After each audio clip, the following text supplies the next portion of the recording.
Hello and happy Friday, and thanks for tuning in to RadioFreeRhinecliff.org. And this show in particular, correct me if I'm Norm, I'm your host, Norm, and I'm so excited to be here once again with Jeanne Fleming, the mastermind, the artistic director and production director of Sinterklass. Hi, Norm. Hi, Jeanne. Thanks for coming in. Oh, anytime. Well, I think the question everybody wants the answer to is, what the hell's going on with Sinterklass?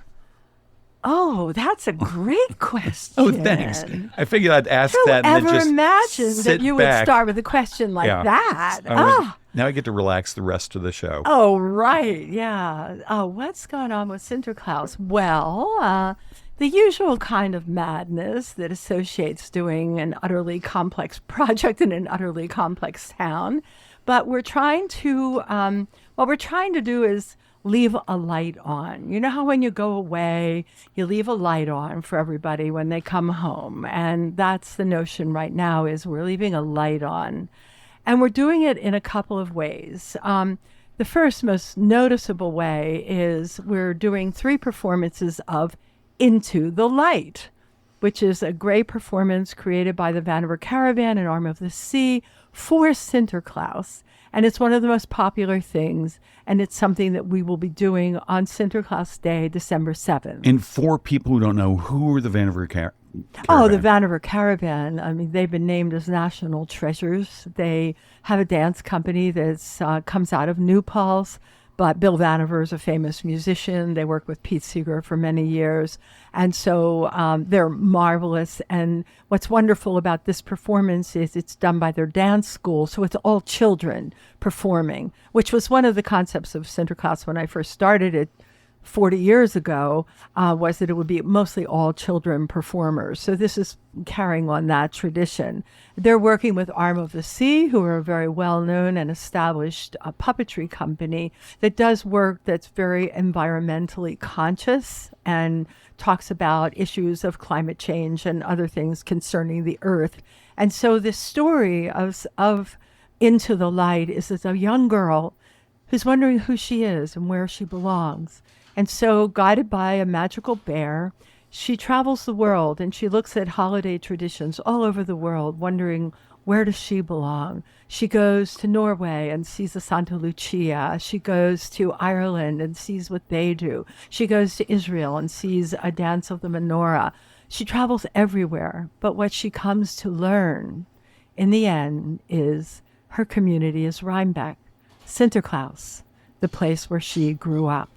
Sweet. And it's a beautiful story, and it really tells the story of Sinterklaas, and because it was created expressly made for for Rhinebeck. Nice. Yes, specifically for Rhinebeck. How I wonderful. designed it for Rhinebeck. And when will that be, and where? December 7th at the Reformed Church. It, like all of Sinterklaas, is free. People do need to make reservations because only 900 people will be able to see it, as usual. I mean, that's normal. Right. But this time we are asking people to make reservations ahead of time. And they can do that on our website, which is sinterklaashudsonvalley.org. .com. And they can make reservations there. Some of the shows, I think, are already sold out. So, Sweet. Yeah. So that's the first thing we're doing. But then there was also a concern. I mean, everybody's going to be home, and not just everybody, but the honored animals.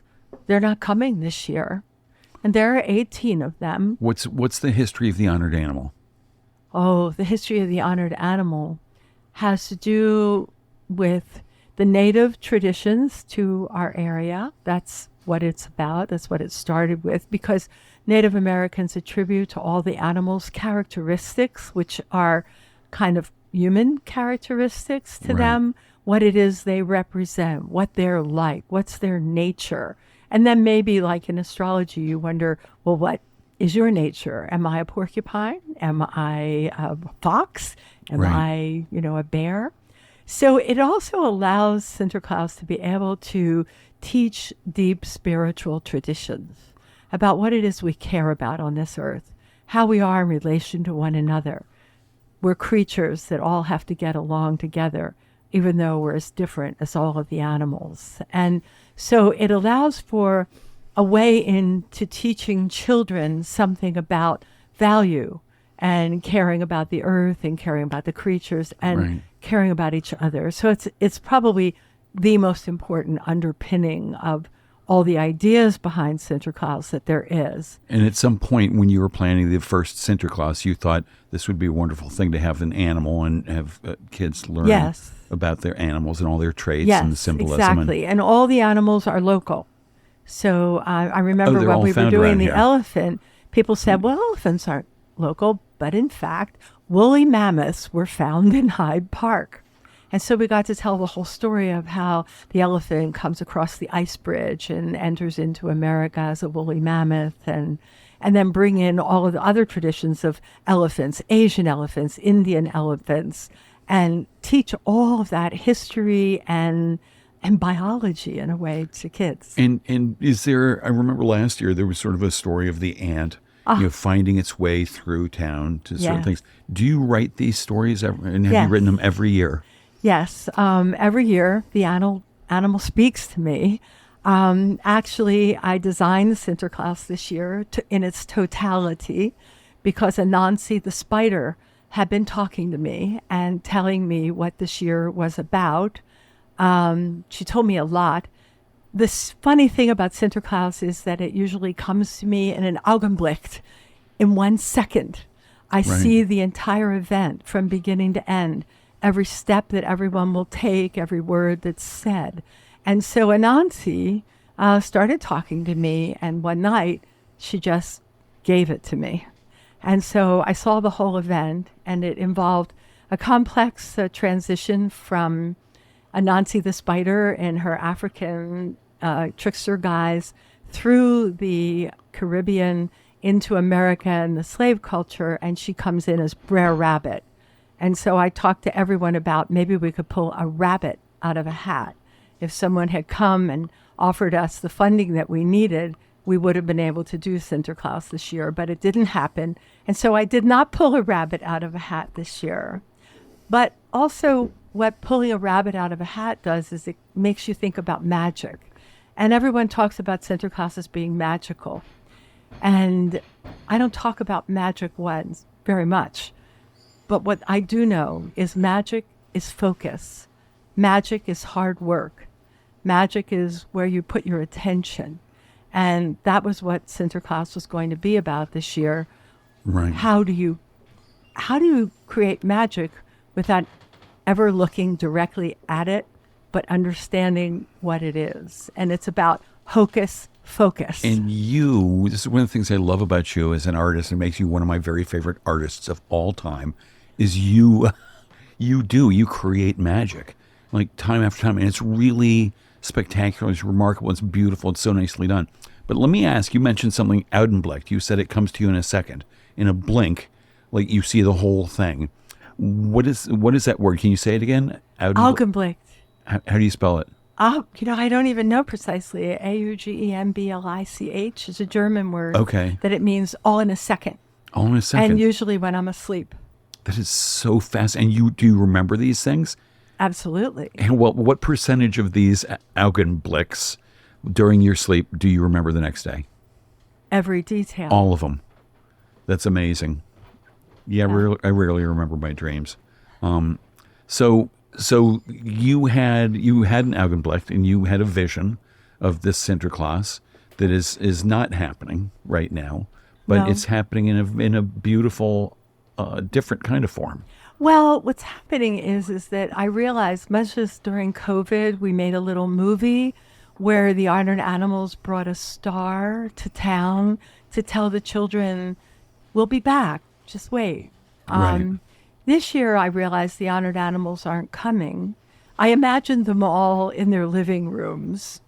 Somehow I think I had a funny picture. There's a couple things. I had a funny picture of, a frog sitting in its living room watching TV, Right. instead. But what I came up with was the idea that all of them are in their natural environments.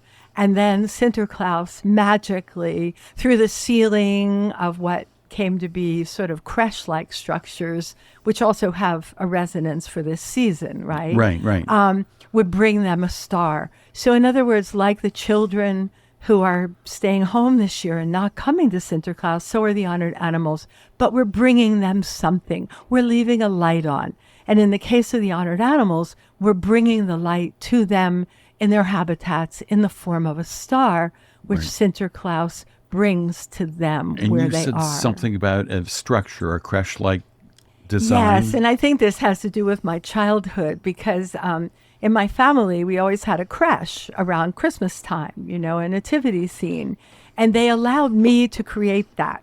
So there was the box, which was the little house that looks exactly like the dioramas that are created for Sinterklaas. Only in those days, I got to create whatever I wanted, whoever I wanted to come to the baby Jesus' birth.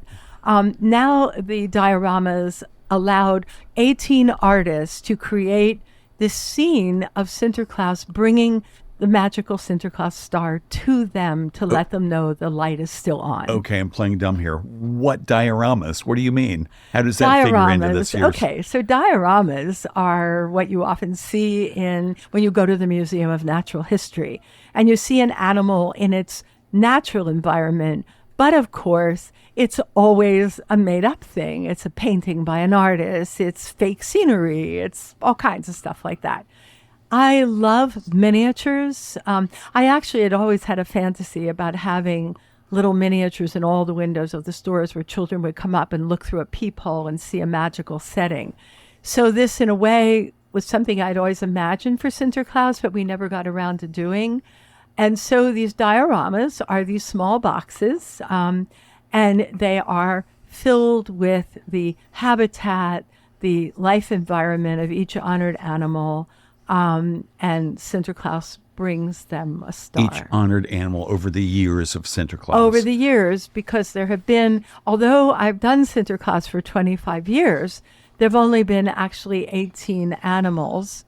The reason being that when I started it up again 17 years ago, we repeated some of the animals because the children of this day had never seen the ones that were created, you know, many, many years ago. So you gave these creche-like structures to 18 different artists around here. Yes. And each one got an animal. Did whatever they wanted. One of the animals to do whatever they want. But you were just saying, you know, artists were not following the rules. Well, you know. What rules, and how does that jibe with whatever you want? Artists never follow the rules. I didn't expect it. Some of them were more unexpected than I had imagined. But, of course, that's the thing. Isn't it wonderful? You create a story. And then you give it away. Yeah. And the minute you give it away, it becomes more amazing because everyone puts their 2 cents, their painting, their idea into it. And it's more than you could imagine. And it also allows you. Sinterklaas is very thoughtful. Right. A lot of thought goes into it. Right. And so it allows me, looking at all of these, to rethink some of the things that we talked about in the planning stages of Sinterklaas all these years, and also to think new things. And so these dioramas have been created. Yeah. And now where can people see them if they want to see them as part of Sinterklaas? The wonderful thing is that they're all over town. Okay. So much like the procession and much like all the events of Sinterklaas that bring people all throughout the town, that bring them to the stores, bring them to the restaurants, whatever, you know, because I believe in culture and commerce. I think those two things are very close together. Right. So these will bring people all through the town. So they'll be in store windows, restaurant windows, and there'll be a kind of, we're not calling it a hunt because, you know, we're not going to hunt these animals. We're calling it I think, follow the stars, a voyage of discovery. And a trail. So people, a trail, yes, a discovery trail that everyone will be able to follow. They're close enough together so that even the tiniest child will be able to find all of them. Oh, that's so good. And does the trail go underwater at all for, like, say, the sturgeon?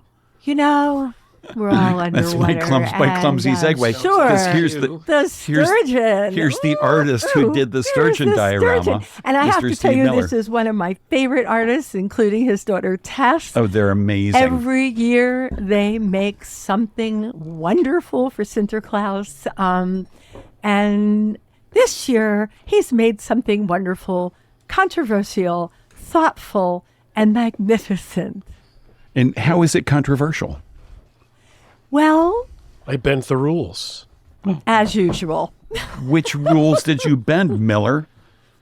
Well, I took the star and gave it a little bit of a different story, a little backstory on the star. I see. It was delivered by a turtle, a little tiny turtle on a Oh, log. sounds perfect. Yeah. And was I meant to include a mermaid? I didn't No, know. no. Oh, no, okay, no, no. okay. The good, mermaid was good. not. No, that's not one of the things you did. So that was the controversy, was the delivery system of my star, my Sinterklass star. But, I see. yeah, I think. And so did you get reprimanded? Did you get an official letter I from Jeanne planned to be Fleming? reprimanded.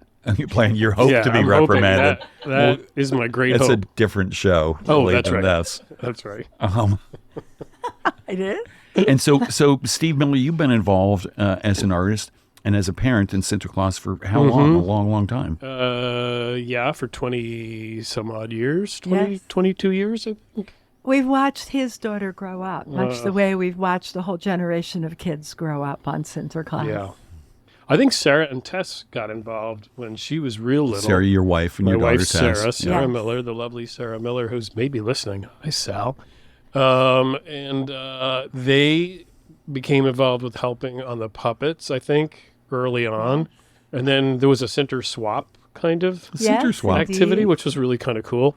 And then Tess started painting plaques when I think she saw me painting one of those early ones. Yeah. And then the next year she did a couple. And What are the plaques? So part of the Sinterklaas was that we planned it for the local community, and we didn't do publicity. We never actually do publicity, really. And the way that we advertised, in a sense that it was happening, was we had the seniors in high school and seniors from the Senior Citizens Center do paintings, because in its essence, Sinterklaas is about creativity. From the children who come and make their crowns and branches, every aspect of it is about artists and community and creativity. And so we had young people make paintings. And we gave them very few instructions, as we did this time, because we wanted them to do what they wanted to do. But one of the instructions might have been something like, there's an honored animal. Maybe you might think about painting that. Right. And so as a result, a lot of young people did paintings that we hung in the trees. And that was how we advertised, something's coming, in the most subtle way. Here's all Love this that. art being hung all over town.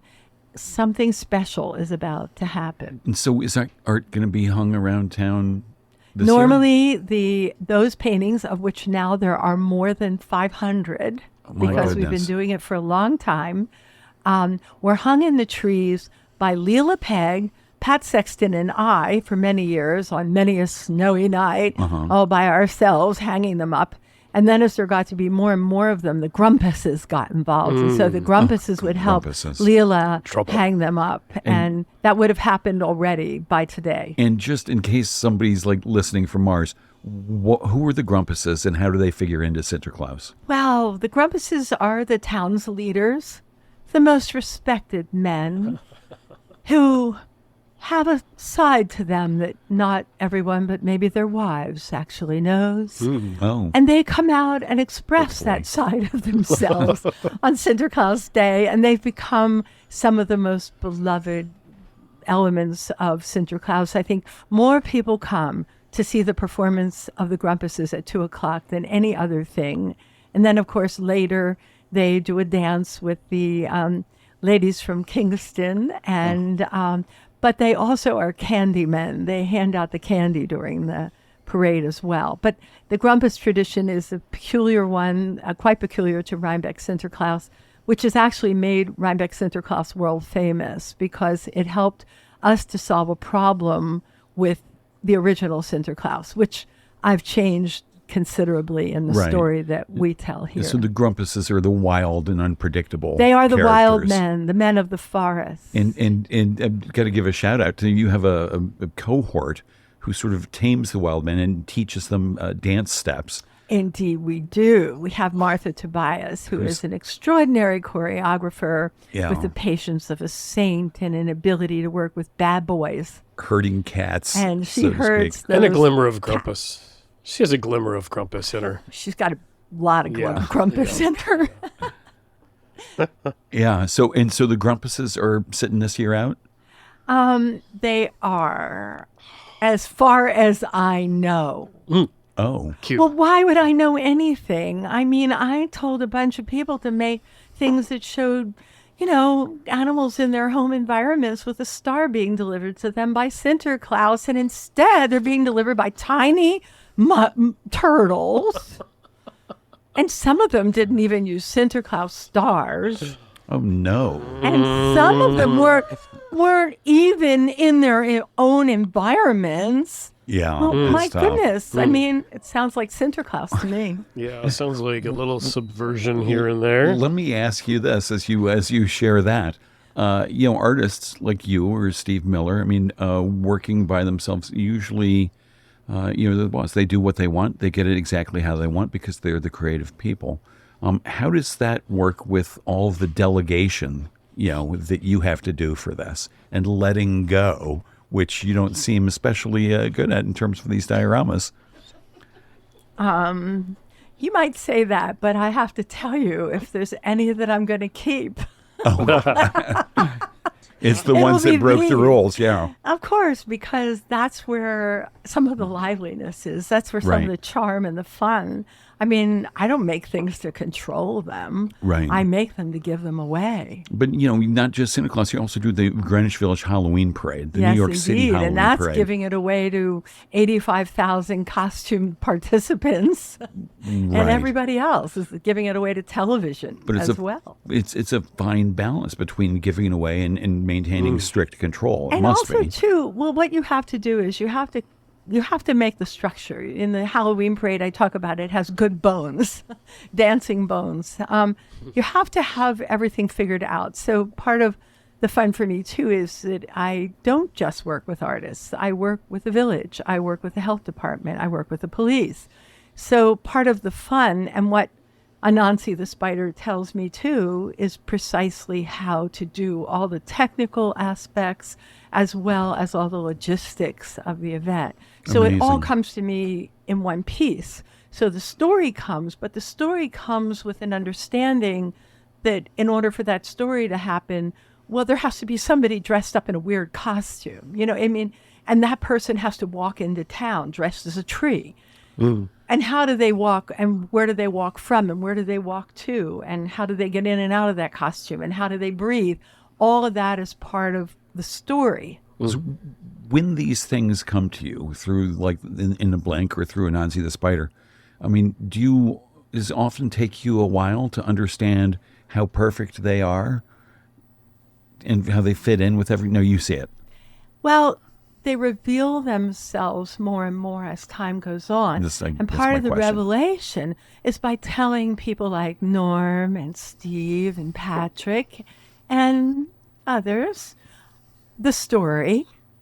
And then they reveal to me even more of what the story is about. Right. So it starts with one story and one direction, let's say, and then it becomes even bigger and richer and more beautiful Right. because it's embellished by everyone else. That's beautiful. Yeah, I think we all bring a backstory to all the dioramas and the Grumpus characters, and Right. I think everything involved in Sinterklaas has always been because it's kind of magical, that all the participants can provide a type of backstory, and it's like bending rules. I think Right. it's like this backstory comes from the spirit of what you've created. Precisely. And some and then bend rules you and some take don't. the character and go with it. Yeah. Right. Precisely. And speaking of bending, I've been fortunate enough to see you as a Grumpus, Steve Miller, a couple of few years, bending over and really just presenting as if Yeah. it's sacred candy to all the kids along the parade route. Yeah. And it's such a beautiful thing, you serving the children like that. Yeah, I'll get taking a knee, because they are the kings and queens of the day. They are indeed. So, but It's yeah. a form of, I don't know, Well, what was it? Respect. I'm sorry I won't get to see that this year. Yeah. Yeah. Another Me time. too. Me too. And every Grumpus does it his own way. My husband, who unfortunately died this year, which is part of the reason that we're not doing Sinterklaas, though it's more complicated than even that. His thing as a Grumpus was to hand it out to the children, put it out, and then he'd pull it back. And they'd be horrified. That's good. And then he would give it to them. But Psych. every Grumpus does it differently. I love that. And Steve, your diorama is the sturgeon. Yeah, I did the sturgeon partly because, just to bring it back around, Sure. Tess painted a sturgeon when she was much younger. Oh, she did. I think I saw that painting. Yeah. Beautiful. on one of the plaques. It's on one of the plaques. Beautiful. So, It's gorgeous. So I just thought, that's a nice way for me to connect her and my work together. And we do that, I think, each year. We've done something that's a little bit of a collab. And did she help with this year's sturgeon, the No. diorama? Only giving me comments when I would send little photographs to her. Oh, that's so sweet. Yeah. I love that. And she's in art school somewhere right now, Yeah. right? Yeah. She's finishing up. It's her last semester at Skidmore coming up. Hard to believe. That's just amazing. Wrong. Breathtaking. But right. Yeah. Sturgeon. Now, the sturgeon, I did not know this. I mean, they can be like the size of this room or Yeah. more. Yeah, Like 8 feet long. Or, Over 400 pounds sometimes. They're the They- oldest, one of the oldest creatures on Earth. Yeah. They are prehistoric looking. They are prehistoric. and they have these things coming out of their. Yeah, I don't know what those little weird Are things. Yeah, I don't know whether they feel the bottom almost like a.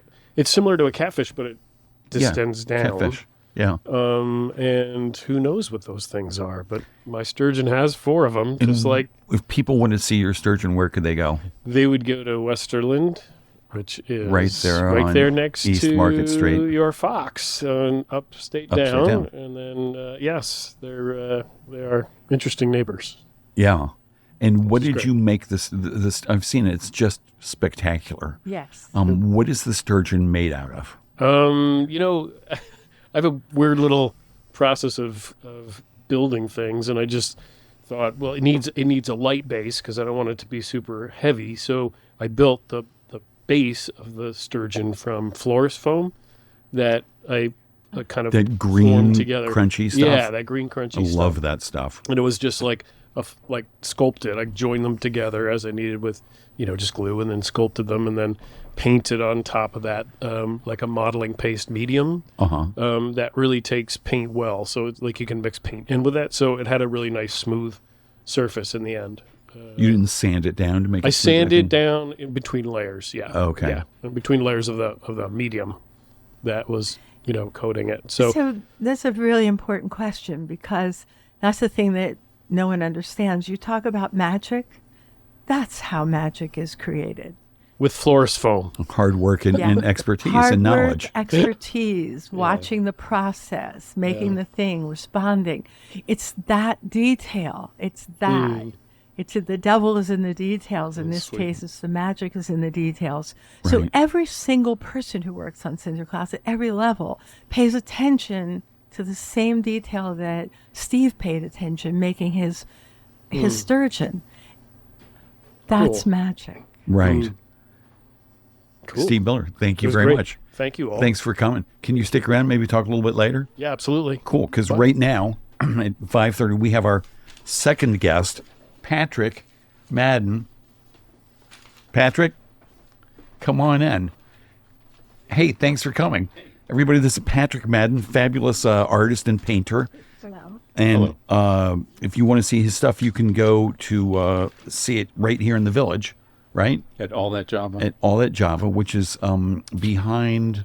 It's next to the back door of Next to the back door of Oblong. Oblong, right.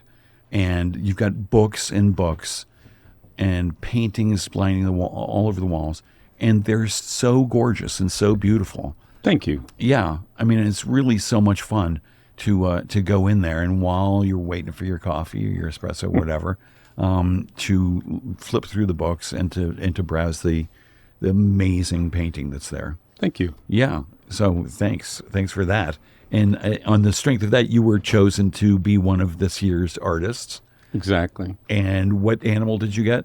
I got porcupine. Okay. I chose porcupine. Oh, you did? Yes. That's nice.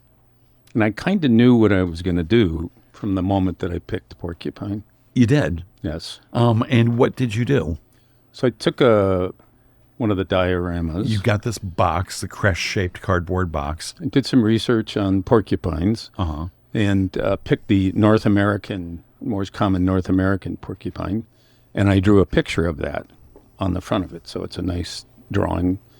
And then I took a bunch of those kebab sticks that you get at the grocery store, and I poked them through the roof of the diorama. Poked them through the cardboard. So there's just a bunch of quills coming out. You got to be kind of careful with Ned, I called him. Ned, that's the name of your porcupine. Yeah. And I saw it today, and it's hilarious. It's nothing like your paintings. It's a whole different, it's more sort of conceptual art in a way. I try to be like Richter, have a few different styles in me. Yeah. So on the front of the box is a rough drawing. Looks like pencil. Yes, 6B. 6B. Painting of, drawing of the porcupine. And then these quills come through the box, which is very funny. And I did not know there were different kinds of porcupines. All over the world. They think that it started in South America. Okay. But as you're poking those sticks through those holes, Yeah. you do start to wonder about porcupines and basic things in life, like how did they get those things done? Right. I've seen porcupines in the real world, and they're impressive because they just don't care. They're like, what do they don't hurry away, they don't scurry, they don't attack, they just go on about their business. And I pulled the car over and shone a light on them and walked right down next to them. They're like, whatever. They're not impressed by anything. And I guess the defense they have, these quills, helps them to just be, go on about their business. Totally. Yeah.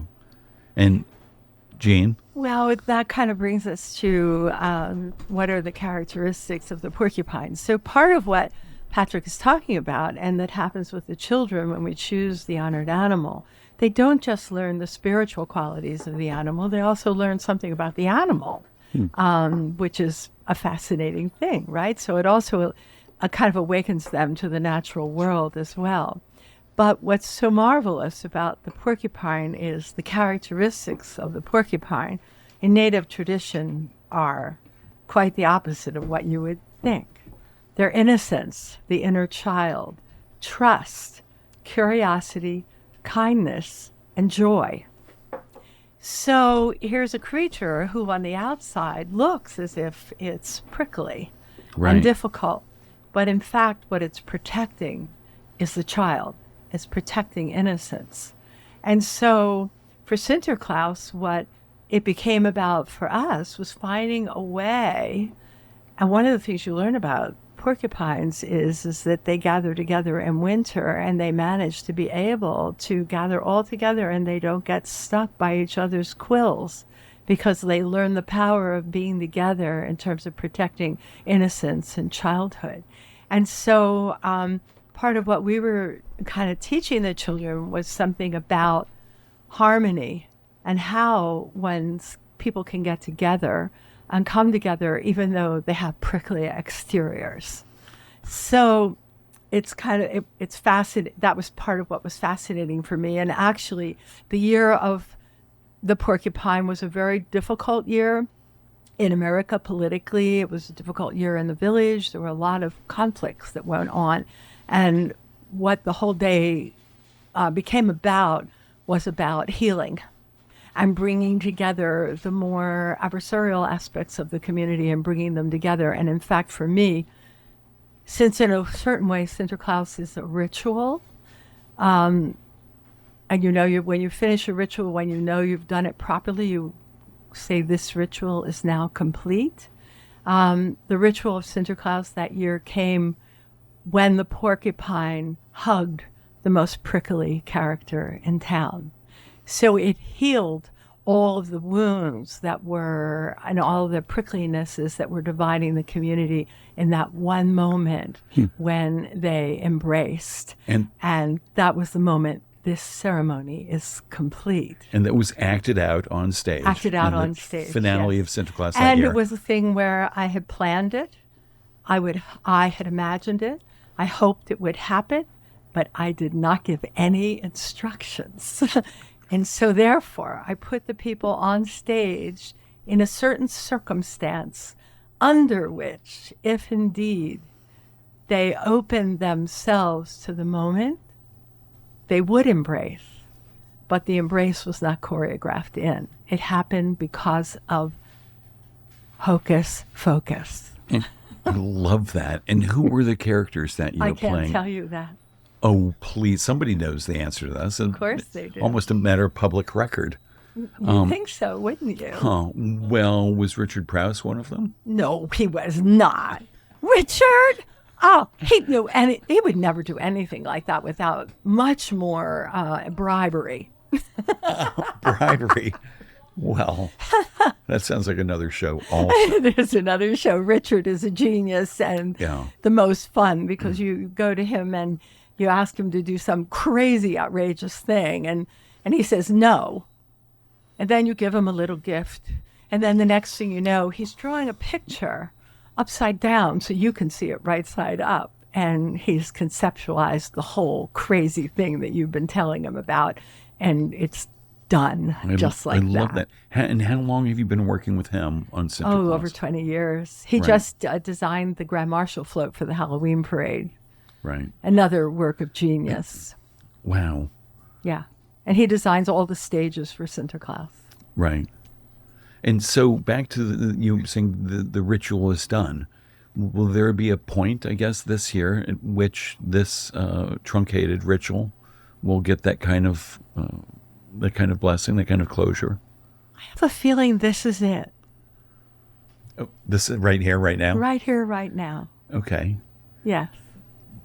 But the things were still happening, but they're out of your hands. So you've launched them into the world. Yes. Right. I love that. And tell people again, in case they just tuned in, where they can see these plays. Into the Light, is it called? The show is called Into the Light. Right. And that's 3 times during December 7th at 1:30, 2:45, and 4, followed directly by the Living Nativity, which is done by the church.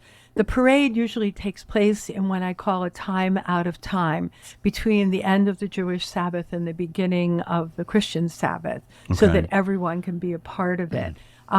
We're not doing the parade this year, so the Living Nativity will start after the performances of Into the Light. That's a very important part, and that's done by the church itself. And then, of course, for the next 2 weeks, the dioramas will be there for everyone to see. And there's also the possibility of there being an exhibition at Montgomery Row of many of the plaques, as Steve called them, the right. paintings from all the years, because there are over 500 of them. And I can bring them out, that would be a so we great show. may see that. And then there are going to be a couple surprises, which is that one of the most beloved characters at Sinterklaas is the polar bear. And he's going to be there in between shows for children to see. And also the pocket lady will also be there, and she's going to give a gift to every child. They'll get to pick a pocket after every performance. All the children who are at the show will get to pick a pocket. And can people find out about all this stuff on your website? Yep, it's on the website. Okay. And that's Sinterklass. SinterklaasHudsonValley.com. And Patrick, when did you first become aware of Sinterklaas? I used to take kids from Astor to the Sinterklaas parade, and That's- it was just magical to see it through their eyes. Oh, that's Right. wonderful. Yeah, that was great when you did that. That was one of the best things awesome. ever. Yeah. And are you from around here, Patrick? I grew up in Ohio, Brooklyn, San Francisco for a while, Uh-huh. but now I'm in beautiful Rhine Cliff. Oh, nice. Just up the street here. Yes. That's great. And so how was this your first year of being sort of officially involved in Sinterklaas? Yes. I think his diorama is particularly telling, of this year, because what happens in it is Sinterklaas attempts to bring the star to the porcupine, but he gets caught in the complexity, in the quills, and the difficulty of doing that this year. As we've encountered, difficulties and the quills, so has the Right. porcupine. And so his diorama really shows, I think, the moment of where we are in the world, and where Sinterklaas is, sort of a little bit Right. tripped up, the innocent, a little bit tripped up by the ways of the world and the way things are. And so I felt it was particularly fascinating, in Right. addition to being absolutely hilarious. Hilarious and I loved it. symbolically rich for you. Yes, very symbolically rich, and that's what you want. And Patrick, is there a star impaled on one of the? Yes. Paled, but held up. I see. That's so good. So what's going to happen to the dioramas after their run? It's a wonderful thing. They're going to be exhibited, I think, through the winter at the Star Library. So if folks miss them, they'll be able to go to the Star Library, which is one of our cultural institutions, Yeah. and be able to see them there. And Oh, that's great. and maybe even get a little closer to them. I don't know precisely what it will be like, but everything that we make in Sinterklaas is made to be touched. All the puppets, nothing is to be remote. So the fact that people could get a lot closer to them and maybe touch them Right. is a really sweet thing. I love that. That's so sweet. The Star Library is going to take them on. Yeah. All right. Well, Patrick, thanks for being here Glad and to. hanging out with us a little bit. And where, say again where yours is. It's in all that Java. It's going to actually be in Hammertown. Oh, it is. Oh, good. So that'll be in Hammertown, which is right there. You can enter through whatever that street's called, Route 9, and it'll be right in the front there. I can't wait to see it there. That's a great place for it. It's a good spot. And why did it not go there? Why is it in the halfway house of all that Java? Because it was raining and I didn't want to get the quills wet. Oh, that's why. Because these bamboo skewers are notoriously sensitive. I learned a lot about porcupines tonight. Wait, well, give us another fun fact or two. Well, it's interesting to hear your description of the porcupine because when it came time to draw his face, I did put like a slight smile, like a look of, I'm quite happy with myself. And Absolutely marvelous, innocent, delighted look on his face. That's so sweet. Absolutely. And what a fabulous viewer of art you are as well, Jane. agreed. Yeah, and the artist here agrees. Well, Patrick, thank you so much for coming. Next up, we've got Tina Kinsbourne. Oh, Yeah, what fun. yeah, Gene. Thank you, Tina? Patrick. Hey, how you doing? Oh, I'm not sure if we Tina. actually met or not yesterday, but thanks so much for being here. Thank you for having And on me. short notice, too. And what was your animal? You're one of the artists who did a diorama. What was your animal? I did the horse. Okay. Yeah. And do you know offhand what year the horse was the featured animal?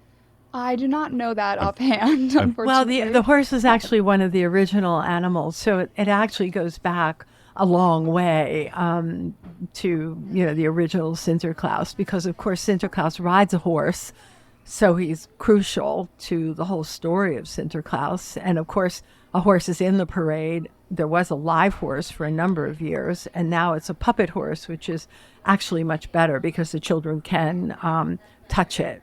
Okay. And they do touch it a Nice. lot. So, yeah. And can they touch? Will they be able to touch the horse in your diorama? Unfortunately, I don't think they will be able to Well, get just their because hands it's in a there. window. And, Yeah.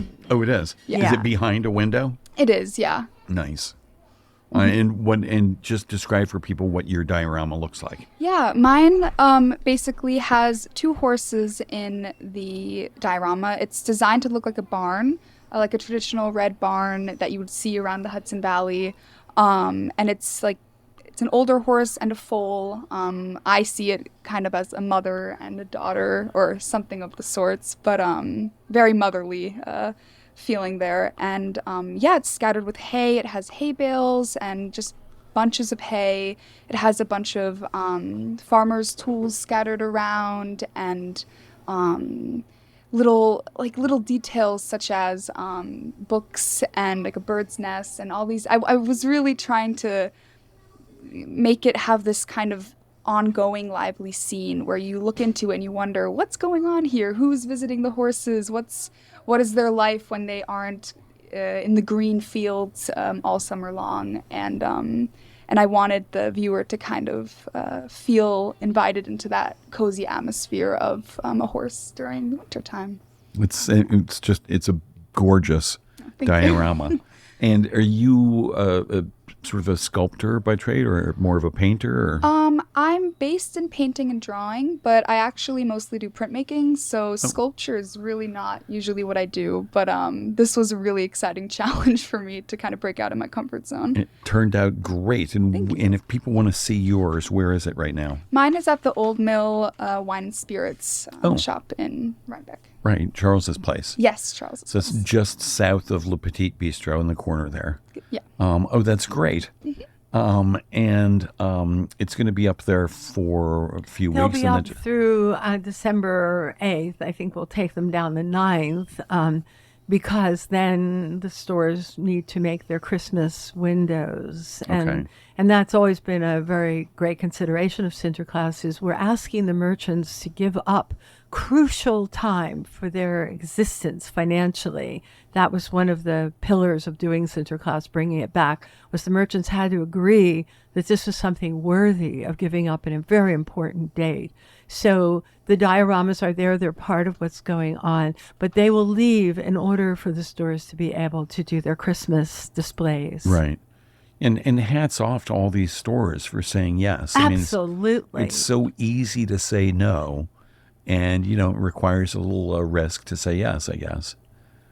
Yes. So it's nice. So True. where's your studio? You're in Red Hook, Tina? Right now I'm based in Ridgefield, Connecticut, but I have been bouncing back and forth to help Jeanne out with her projects, and which I'm so lucky to be able to do. Oh, so sweet. How Tina did you connect? graduated from Bard, and she came to me recommended by a very dear old friend, Tatiana, who is the Buddhist minister, priest at Bard. And Tina had a very big event at Bard that meant a great deal to her, and Tina stepped up to help her. So Tatiana, looking out for me, said, there's this girl who's remarkable. She's really wonderful. You want to work with her. And so we did. She actually worked on the Halloween parade in a very important way. And just became vital to everything that was going on, and then became the person who actually designed the hand of Sinterklaas. She also designed and worked on making all the boxes for everybody so they were ready. So she's been like sort of a basso ostinato underneath the whole project, making things happen every step of the way. And then she created her own diorama. What a fabulous treat. What It's a been lovely incredible. thing And to plus, drop she's into. young. I mean, she's probably the youngest person on the project, which is think also so. really important. And so you grew up in Ridgefield? I did, yes. And do you have any awareness of Sinterklaas then? Yeah, I did not know about it in Rhinebeck, despite having some family connections around Rhinebeck. But when I went to Bard and I found out about Sinterklaas, it meant a lot to me because my family is from Germany, so I've grown up going to like Carnival and the kind of parades they have in Europe, which similar to the Dutch tradition of Sinterklaas. So to see Sinterklaas in person in the United States was so special for me because it just reminded me of my childhood and the times I was lucky enough to see these big parades in a place that means so much to me, where my family is from. So it's been so incredible to be able to have some kind of hand in this year's version of the way Sinterklaas is manifested in the town. And literally designing the hand of Sinterklaas. Right, that's true. Yeah. And so part of the idea, somebody's idea, Jeanne's and other people, I guess, was that the hand of Sinterklaas would be in each diorama, delivering a star to the animal. Is that right, Jeanne? Yep, that's right. And so how does that work in your diorama? How is the star being presented? Yeah, so for mine, I thought about it for a while, like how I will include the hand. At first, I thought it would be in the front of the box, so you would see it right front and center. But the way I designed it to be like a barn, I basically left it so that the doors in the back were open, and it kind of revealed the snowy landscape. And that's where the hand is shown with the star. So when you're looking into it, you do see it in the center, but towards the back. And I liked it like that so that you can kind of see that the horses still have, I mean, of course, their freedom to go out and explore, but also this idea of what's happening next, what's in the future, what can we see in this wintry time, which is Sinterklaas still there with his hand delivering it to the horses, and maybe even urging them to come on out and join him for a bit, and especially hearing the history with the relationship with the horse and Sinterklaas himself. Right. I think that makes it even more special. And so I love the sort of character arc that you've added to this diorama, to the horse. Did that feeling about the horse's freedom and being able to go out and stuff, did that proceed or come along sort of as you were executing? It kind of both. My first thought, funnily enough, I really wanted to manifest was I wanted it to look like a farmer was in the barn, reading to the horses and hanging out with the horses and keeping them company. That's why I have the books, because the idea of the horses being alone just didn't feel right to me. Right. But then when I opened the doors for Sinterklaas to also come in, it did create this kind of story like, oh, there are multiple people visiting. These forces are all present, and they're not alone, and they're having a lot of fun in the barn. And to me, that seemed very sweet. And I also had the baby horse, which to me was almost like, again, a nod to the future. Maybe this horse has never seen Sinterklaas before. Maybe it was the first meeting. And who knows what will happen in the future. I love that. And what are the books that are there in the barn? Oh, so they're a little silly. The first one I put was Jane Eyre. That was a little personal to me. I read it last year for the first time, and it just reminds me of the season. And there is a silly horse scene where Jane Eyre meets Mr. Rochester with the horse carriage, and I thought that was a fun nod to that. I don't know if anyone will notice that except for me.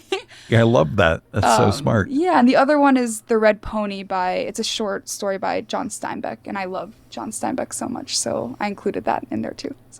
So here you see, this is it, right? Yeah. First we talked about the complexity and the details of the materials, for example. How does something manifest in that way? Right. Now you're hearing, oh, a lot of thought went into this. The little tiny book. Yeah.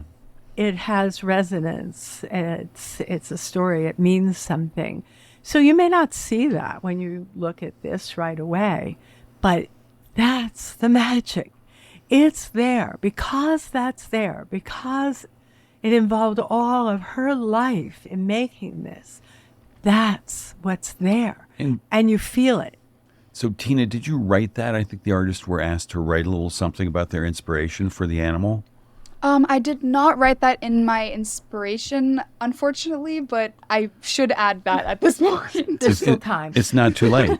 Not too late. Well, I think on the website, if people want more information about the artists and maybe their website and their thinking about the creation of the diorama, they can go to sinterklasshudsonvalley.com. Yes, and there's a page that will have a picture of every artist with their diorama, and then a close-up, actually, of the diorama. But to see the entire piece, you really have to come and find it and see it. Right. But you go to the website, it might enrich the experience of Absolutely. seeing the work. I mean, not only will you find the inspiration for what was done, but also you'll get to read the characteristics of every honored animal that were published in the program books over the years. So everything is right there. And plus the artist's website, if they have one, so you can see more of their work if you want to. And Right. And you've got a lovely website. I saw a lot of your paintings. Oh, thank you. Yeah, thank you. And does that same amount of thought go into your paintings? Yeah, I would say so. I mean, I mostly do printmaking, so they look very painterly, but I'm very proud to say that they are all printed by hand. But yeah, I do think about that too. I mean, my prints are inspired by my own life and my experiences and what I explore with my hands. So a lot of it is connected to nature and the human body and the beautiful intricacies of that. Right. Well, it's beautiful work. Listen, we're running out of time. I want to do one thing before we go. I want to read all the artists in all the stores where people can go see them, or maybe just all the stores. The Tea Shop, Starry Bird, Rhinebeck Mercantile, Zephyr, Ullman Financial. Where is that? I don't know. I'm not sure I know where that is. Sure. Old Mill Wine, Upstate Down, Hummingbird Jewelry, Covet, Allure Salon, Pete's Famous, Westerland, Le Petit Bistro, Land of Oz, Hammertown, Samuels. And then there's going to be an art museum in the Betsy Jack Russo Gallery. And also at Winter Sun, Summer Moon, I think. Winter Sun, Summer Moon. That's right here. It was right here, WSSM. I'm like, what is that? Oh, that's what it is. And the artists, many of whom just couldn't be here tonight, Isabel Pronto Breslin, Karen Culbreth, Jennifer Breslin, Frank Palea, Michael McGrath. This is fabulous. Tina Kinsbourne, thanks for being here, Tina. Me, Jennifer Breslin, Jay Bell, Alyssa Greenway, Sarah Bissonette, Joanna Hess. Joanna Hess, if you're listening, get well soon. And Joanna was really the person who spearheaded this project.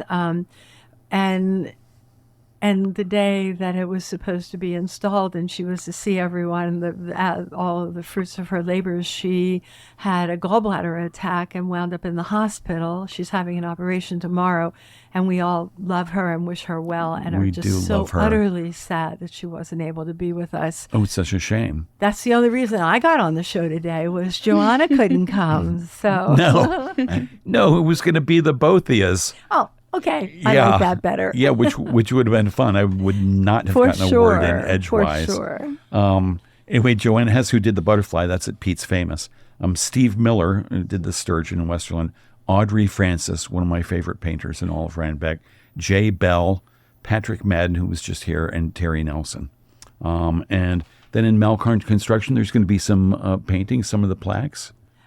Yes, there's going to be. Well, no, they aren't. No, those are paintings that that she made of Sinterklaas. They're beautiful. Elizabeth Barnett. Yes, and they're beautiful. And so some of them will be displayed. She made many, and I think there'll maybe be 5 of them displayed. They're beautiful paintings of Sinterklaas. And then in Paper Trail, Johanna has something. Honored Animals Carrying a Light. Yes. I'm sorry that I don't know the name of the woman who's doing that. But she's a woman who did the windows of Bergdorf's, and she had beautiful, beautiful creatures. And so that's a special window that shows the Sinterklaas animals bringing the stars, kind of remembering the movie of the year that they brought them during COVID. Right. So that will be there. And then there'll be 2 museums as well that Jen Breslin made, I think with your help and others. And the other thing I should mention is that some of the dioramas are animated, including yours, Norm. Yeah. Yeah, some of them actually move, and that's pretty fancy and special. And so that's another feature of them. It's surprising. Can't keep fancy down. Yeah. And original. Yeah. Yeah. It was so much fun. So I was one of the artists, and it was so much fun working on that. And it's always so much fun working on anything Sinterklaas. Yeah. And Jeanne Fleming, thank you for bringing that to this town and for sharing the creative pursuit with everybody who wants to help out. And thanks for coming in tonight. And thanks to all of the other artists who came in, Tina and Steve and Patrick. Everybody, thanks for tuning in. Have a great Friday and a fabulous weekend. Thank you. Thank you.